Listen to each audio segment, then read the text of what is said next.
headquarters. So that is it. I think the quick response is this. Yes. Nigeria was already growing. It had the tradition of growing at an average of 5.76.5% over the last decade plus. If we averted that recession, what would happen is that we would probably have gone down to a growth rate of about 3%, and then it would give us the better opportunity to resume growth toward the previous level. If you did not avert recession, rather you dug the country into recession. And now what has happened is you got a little bit of your economic policy direction right by moving away from the fixed exchange policy that dug the country into recession.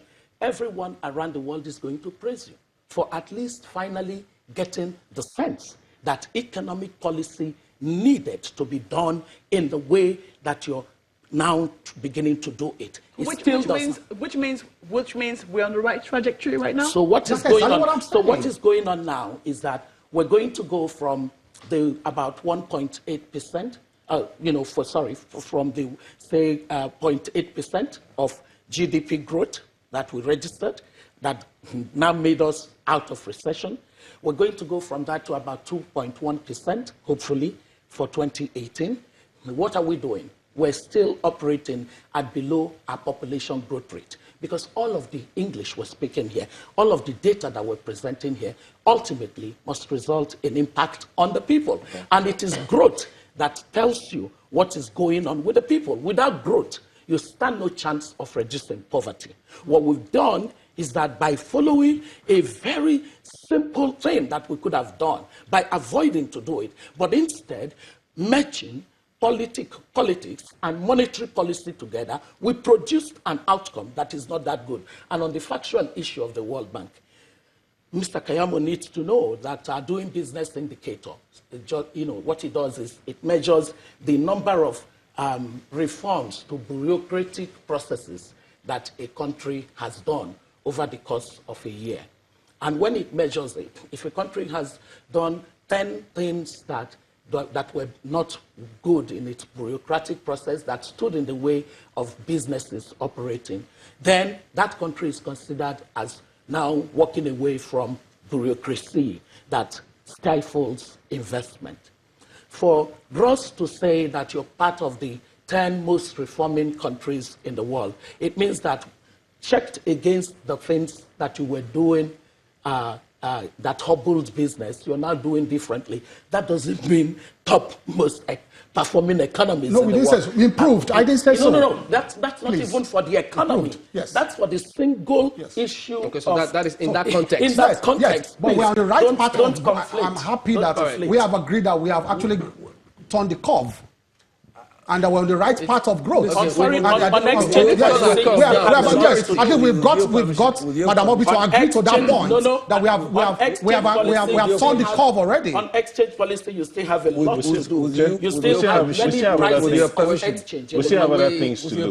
Yes. I want to intervene here by saying that we inherited a system which is becoming our albatross around our neck, because it doesn't mean that this Article 4 visits, which are normally within a week in a posh five-star hotel, they come, stay in the capital, and then tell you what you are doing or what you are not doing right. Correction, it wasn't even an Article 4. It was executive directors of the World Bank visited. But when they descend on us too, the opposition picks on that. No, I'm not talking about that. Generally, the opposition, when these same people, they pick on us, they descend on us, they pick it too. Now, when they praise us, they don't want to take it as gospel truth. You have to just conclude. What I'm saying is that there have been instances, whether this kind of tourist kind of visit or the Article 4 consultations which they have. No, I'm not saying that it was. There have been countries who have been given bad advice. They sat down, they realized it was bad advice, they rejected it, and then they were subjected to all sorts of insults. I remember the case between George Soros and the new Prime Minister, new Prime Minister of Malaysia, Dr. Mahathir Mohammed, which was in Joe Stiglitz' book. They told them to not to impose import controls in terms of their, the management of their economy. They said, we're going to. They said, no, you cannot. They said, we're going to. They did. What they did was that in the situation in 1998, Malaysia came out of the recession faster. They also grew faster as a result of their refusing to accept what the World Bank said. The World Bank people are human beings, they are not God. As far as I'm concerned, they are giving their own optimum considerations in terms of looking at the figures and giving their own interpretation. We'll still have security and the fight against corruption, but for now, we need to go to Abuja. Gimba's got a question. Lagos. Sorry. Lagos. Yes, indeed. Yes, indeed. I have a question for you, Dr. Obi Ezekwesili, because you have been the Minister of Education in Nigeria and also the Vice President in the World Bank.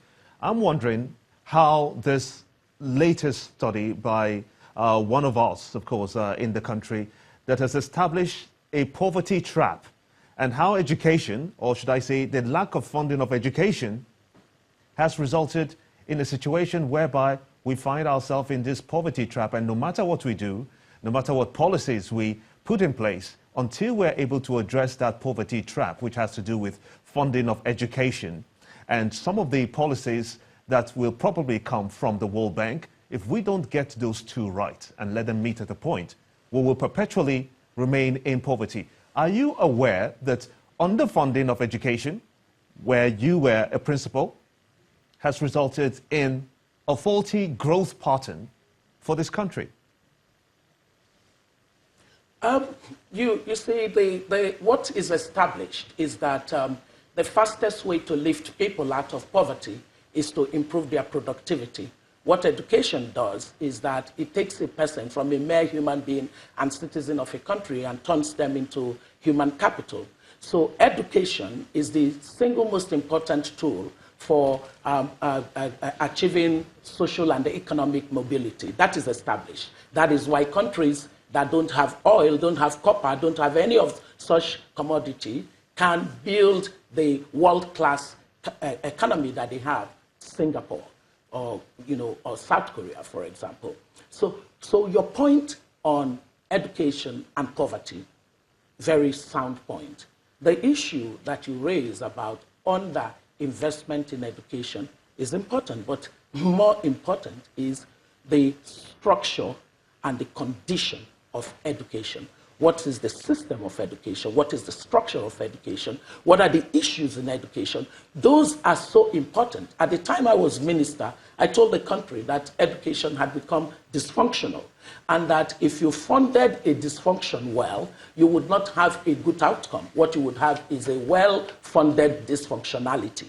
And that's where we're trapped. We're trapped in the fact that we are refusing to do the critical reforms that were pointed out. We use diagnostics to show that the issues in education, quality of teachers, primary issue in education, we're in trouble, we're in crisis. We looked at the issue of curriculum or curricula at all levels of education, irrelevant, totally not connected to the dynamics of the new economy. We needed to change all of that. We looked at issues of the governance of education in terms of quality monitoring processes. We no longer had, in fact, it was during my time that we did the first inspection-wide, a nationwide inspection of secondary schools in the country after 25 years.